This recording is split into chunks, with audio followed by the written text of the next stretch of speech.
Hello, everybody. I'm Mackenzie, the chef at Chroma Café and Bakery, downtown Binghamton. I graduated culinary school just last year, so I'm the rookie here. I'm going to be demonstrating a fresh chorizo sausage today. I think it's very important to make sausage, charcuterie products as much as you can from scratch. Fresh sausage is one of the easiest things you can make from scratch. Reasons why I would rather make it is it's cheaper. This pork butt right here is $1, some kind of cents a pound, and there's a little bone in there, so by the time you bone it out, it's not really, your food cost doesn't go up that much. Freedom of creativity. You can put whatever you want in your sausage, literally whatever you want. We make a chicken sausage for breakfast. We put diced apples and cranberries in it, and it's delicious. All right, so this is the pork butt. Let me throw an apron on here, which is not really the butt of the pig, obviously. It's the shoulder. So essentially, we're going to be taking out the shoulder blade right back here of the pig.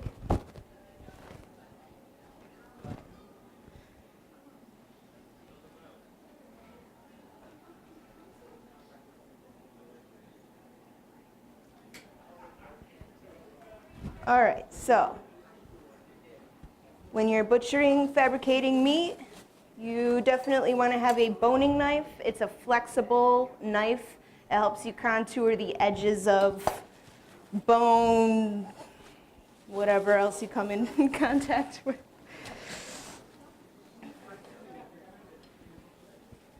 All right. Now I have this little meat grinder here. It's the smallest meat grinder you'll probably ever see. Fairly affordable, easy for home use. I make lots of sausage at home. Okay, so I don't know how detailed you're going to be able to see this. Let me move this out of the way. Get all my, these are all my spices we're going to throw in.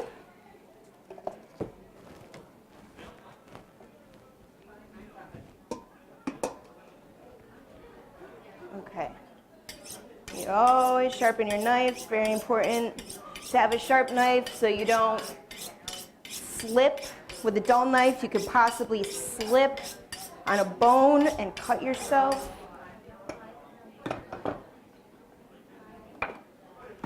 So there's a bone in here. It's flat on one side and then it curves and does some weird stuff on the other side, but it's right in here. So we're just taking that out. Pretty simple. Let's start over here. Put your knife. You want me to go on the other side? Let's see if I can do that wine bottle. Yeah. Thanks. See, I don't want to touch it with all my gross.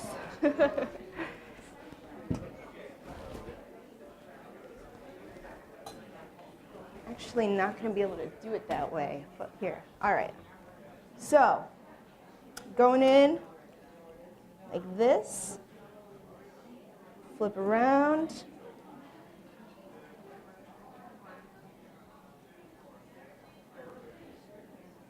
Make an incision. And then I kind of flip it around here. There's a natural seam that we're going to find. That's right here. This is where we're going to separate the whole pork butt. Okay? You're going in there. See where all that fat is in there? Take that. Right down to the fat on the back here. Okay. Now this piece is called your Boston butt. There's a gland in here. All of these blood vessels you want to remove. That's the other reason why I like to make my own sausage, is when you buy commercial sausage, they're not taking the time to remove all these little nasty blood vessels, and there's like a gland in here that you got to get out. That's where all the impurities of the meat are trapped. So that's a cleaner sausage as well. Okay, so this is your Boston butt. You can do lots of things with this as well, all right?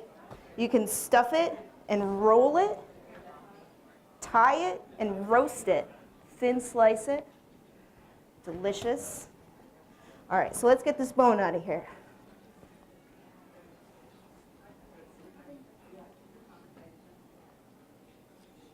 You remove this little cap right here. A little natural seam. Okay.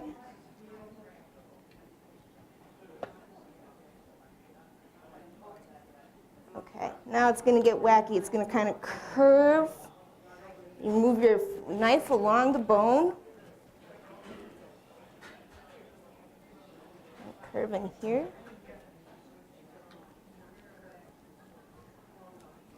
All right, and then you just go on the other edge.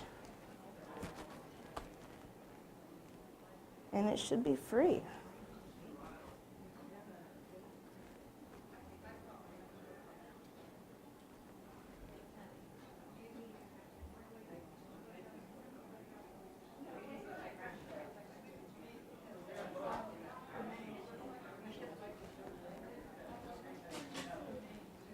Now the goal is to get as much meat off the bone, obviously. So that's your shoulder bone right there. See that very strange curve? You got to get your knife in there. All right, anyway. The pork butt is great for making sausage because it generally has really great fat to meat ratio for sausage. You really don't have to add any other fat. If you were to make sausage out of some other cut of meat, you might have to play around with the ratio, but you really don't. So that's it, folks. From here, we're just going to cut it into 1-inch strips.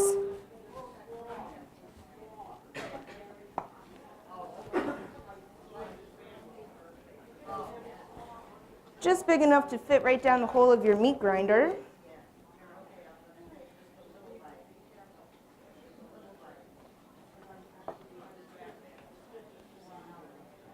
And by the way, this is the same recipe that we use for our chorizo sliders at our booth, right out there.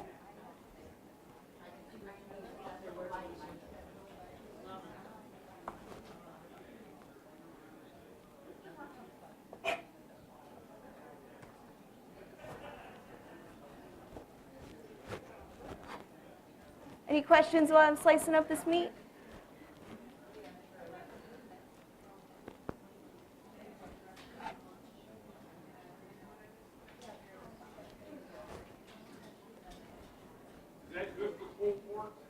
Yes, this is what we use for pulled pork. You would want to roast it with the bone in.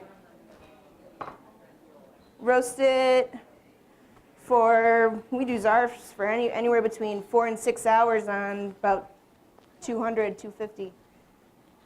What's going to make it chorizo? Well, I'm going to add a bunch of spices to it. And I'll explain all the origins and reasons why spices are in there. Could you guys be quiet back there? Okay, now we have our chorizo sliced. Okay, so in this bowl, I'm going to put 1 onion, minced, as fine as you can.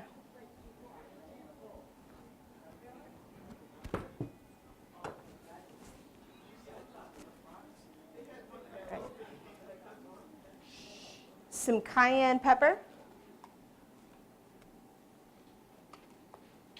as well as some paprika, some crushed red pepper. We add 3 different kinds of spices just for depth of flavor. If you just add 1, say maybe you just like paprika, you just add paprika, that's really all you're going to taste. If you add some cayenne. You could either add other dried chilies, whatever you want to add. That's good. Garlic powder. Some Mexican cinnamon or canela.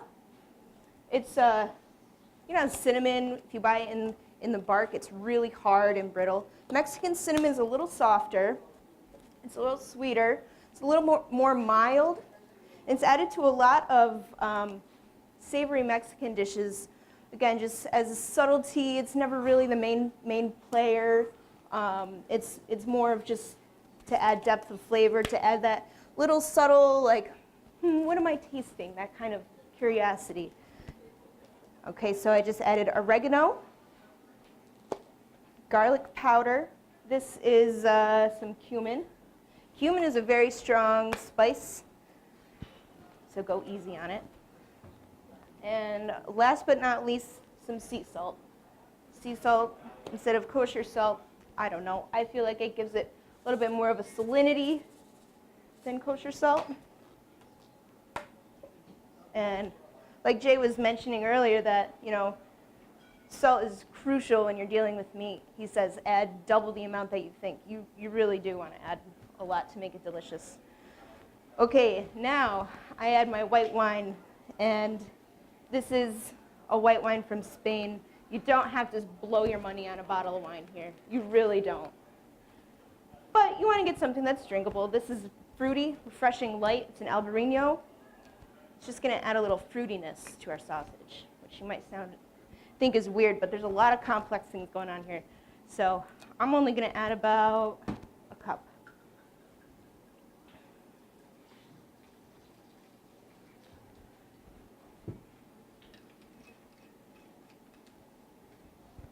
All right. Now, there's two schools of thought here. One is to grind your sausage and then mix everything into it. I find that sometimes you can maybe overmix your sausage. And those of you that have made meatloaf, you know what happens when you overmix the meatloaf. It turns into a brick, right?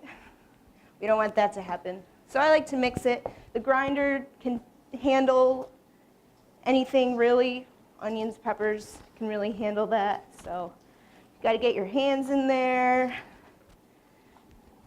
Get it nice and coated.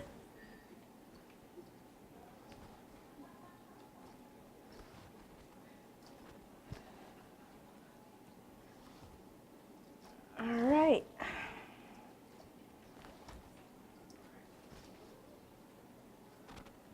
I can already smell it. It's got lots of complex flavors going on. All right, guys.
So that's basically it, folks. I've got a few more pieces to do, but I mean, if you want to try it, we have it. Chorizo sliders are all set up at our booth out there.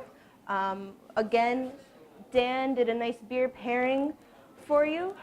It's a nut brown ale. I'm not sure where he is right now, but a nut brown ale by Smutty Nose. And it's supposed to pair well with the spice, the nutty, the spiciness. This goes really well together. This is basically it. So fresh sausage, obviously not going to cure it. You're going to make it into patties or links. put it into casings. But for home use, it's just easier to do patties. And we bake ours. We don't pan fry it. It's just a little bit healthier, less oil, tastes the same. Any questions? Mince that up in a food processor if you don't have a meat grinder? A lot of food processors actually have an attachment that you can use. I don't think you can get more of a paste. The meat grinder, you have a little bit more options of what size you want to grind it at. I'm grinding it on the largest setting, and if you're going to get some like fatty pieces, meat pieces. You can obviously tell the difference. If you go smaller on the die, it's more of a homogeneous blend. So same thing. If you wanted more of a homogeneous blend, you could do it in a food processor. I would be afraid that it would start to emulsify though and kind of become a pate more than a sausage. What's the shelf life? Any raw meat, like it's still raw meat, so same as raw meat, I would say a week. A week from the time you open the package. Cooked, after you cook it, also a week you can get out of it. Yeah.